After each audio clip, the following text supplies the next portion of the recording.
Hello everyone, this is Scott Campbell with Morris Home Inspections here in Myrtle Beach, South Carolina, doing another presentation on the standards of practice for South Carolina, which are written by ASHI, the American Society of Home Inspectors. Today's presentation is on plumbing.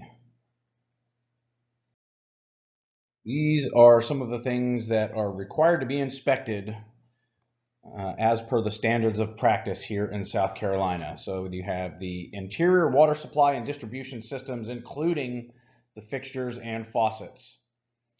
The interior drain, waste, and vent systems, including their fixtures.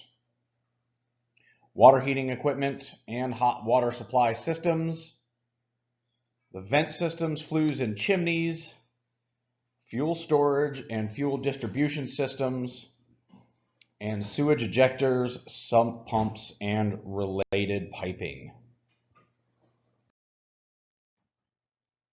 So let's jump right into it. First one's an easy one. I don't put this in summary, but it is something I would say I find on 90% of the inspections. The water supply fixtures and tub spouts in all bathrooms need to be sealed at the wall edges to prevent water from entering through the cutout in the shower walls. I say a licensed plumber should inspect further. Sometimes some of these things are sealed from the back side. Very, very rarely have I noticed that, and you probably won't see it. So that's why I put inspect further there. Otherwise, it's basically a bead of silicone. Sometimes these things are loose too, and they need new attachments, so you'll have that in there. Moving on to a few more serious items here. So you have the water supply to the washing machine in the laundry room is actively leaking. We see this a good bit, and this oftentimes creates mold or fungal growth or microbial growth. And so obviously we call this out, and then we recommend contacting a mold inspector, which we do. We do air quality, we do surface sampling as well. But that's always kind of the disclaimer in there is we didn't inspect for mold as part of the average home inspection. That's kind of an extra service, but it's something you'll definitely want to look into. It's another thing we find a lot. We do a lot of crawl spaces, so I could not locate any visible bonding wiring on the copper water supply, piping in the dwelling. Sometimes it's galvanized, whatever. Obviously we're not taking apart walls, right? So we're recommending further inspection by a licensed electrician. Also, the plumbing in the crawl space in areas is improperly supported. So a licensed plumber should repair or replace as needed to prevent damage to the piping. There's no inspection needed. I mean, it's clear, right? It's sagging. It needs to be properly supported. Here's a good one. Find this a lot also. Some people don't really understand this concept when you're explaining your home inspection results. The plumbing waste pipes in the crawl space are different materials, galvanized to cast iron, do not have approved connectors, and appear to be deteriorating.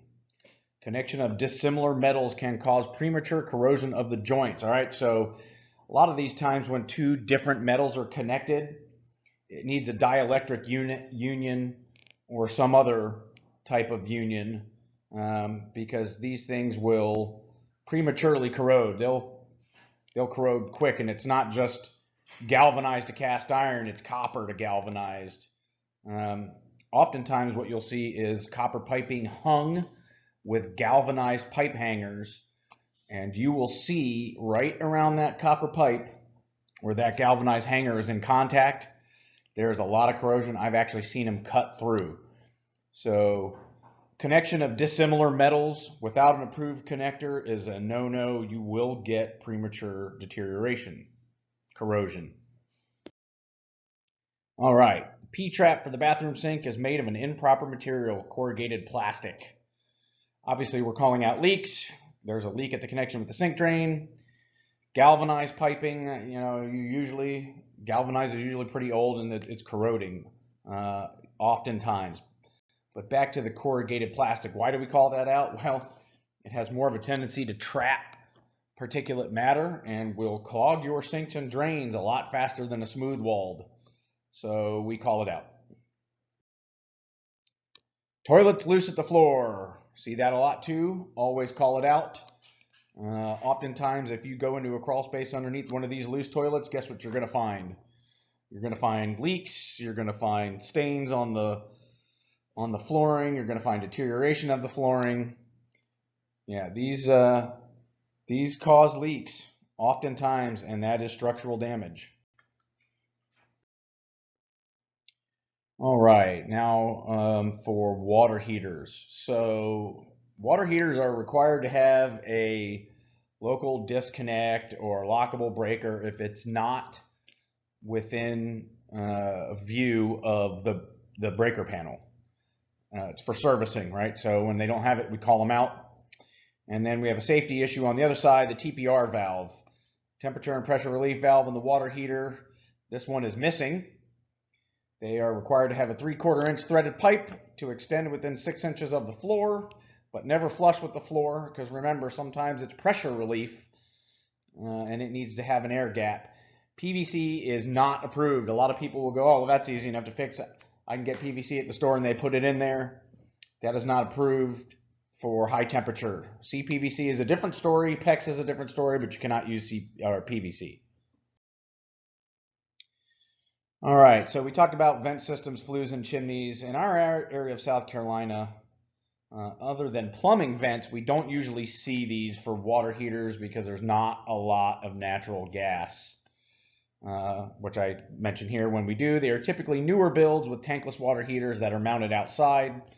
So for that reason, I will skip this part and address it more in heating and air. However, in other areas of South Carolina, you may find different things.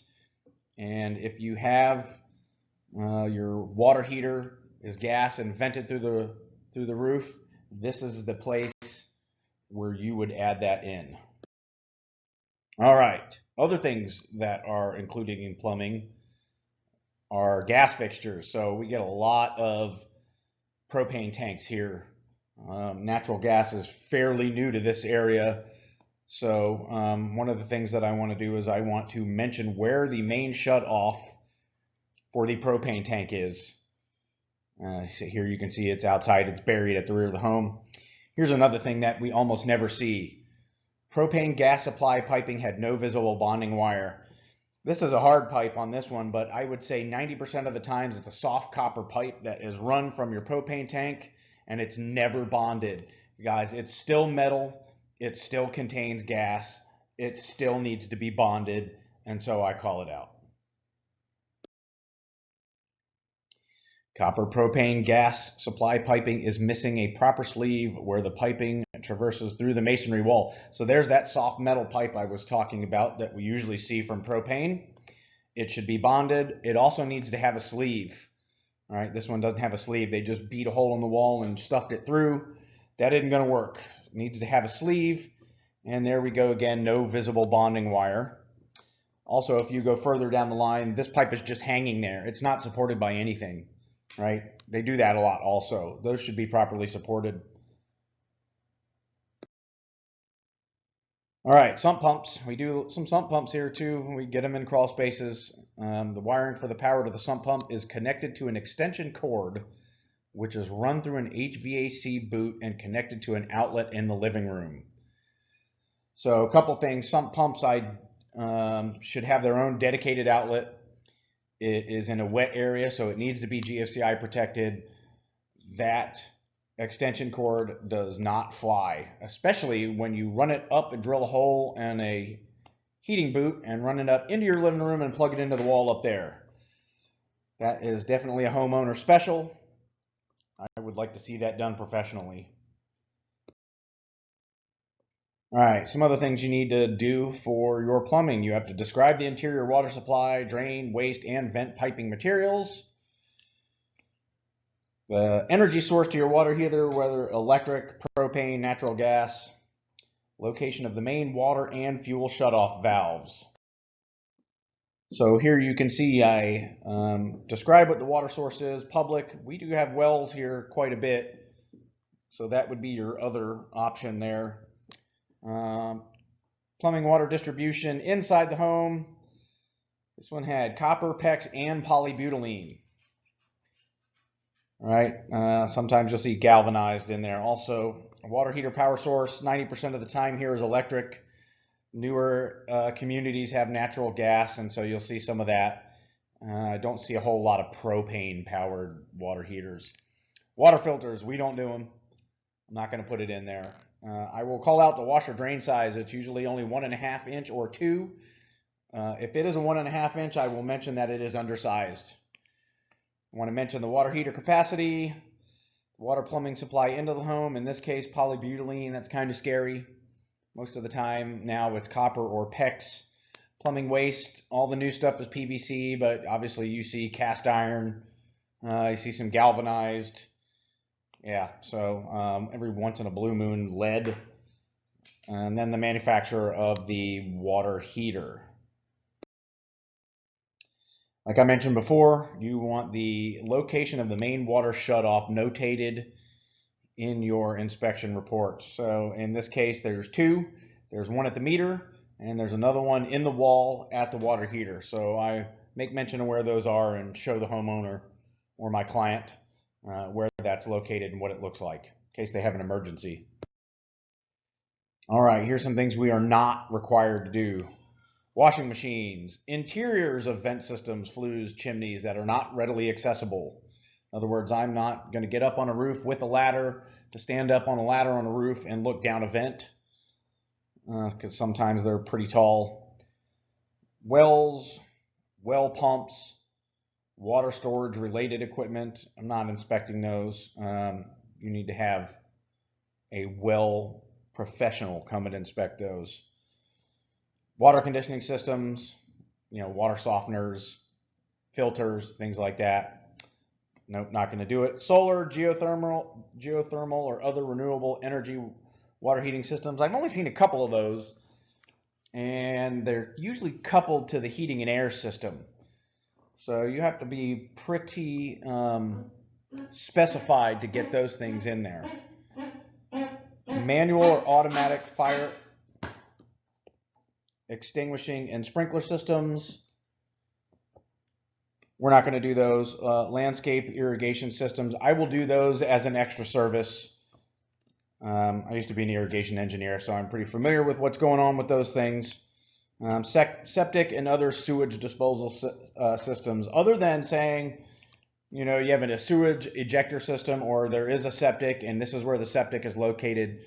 Here in South Carolina, I'm not going to inspect those. I'll call out that it's there and they can have it inspected by someone that specializes in septic tanks. Don't see a whole lot of them until we get further out in other rural areas. Also, we are not required to determine whether water supply and sewage disposal are public or private, although I do that anyways. You're not prevented from doing this, you're just not required to. Water quality, again, that's an extra service. We have to do a lot of those for VA loan inspections. And the adequacy of combustion air components. Not required to measure water supply flow and pressure. There are some inspectors that do water pressure. I find a functional flow test is more effective. Water pressure doesn't tell your customer anything unless they really know the ins and outs of water pressure. And water pressure is nothing without flow. Flow to me is more important. And having spent years in irrigation engineering, to me that's apparent. Maybe to some others it's not, but functional flow test is good enough for me. And we're not required to fill shower pans and fixtures to test for leaks. I would actually advise against that because of the damage you might cause and the liability that you might incur. So there you go. If you are interested in seeing the ASHE Standards of Practice Code of Ethics, that's the website to go to. You can send me an email at scott@morrishomeinspectionsinc.com. I'd be happy to provide it for you. There's our website, morrishomeinspectionsinc.com. So thank you very much. I hope you enjoyed it, and I'll catch you next time.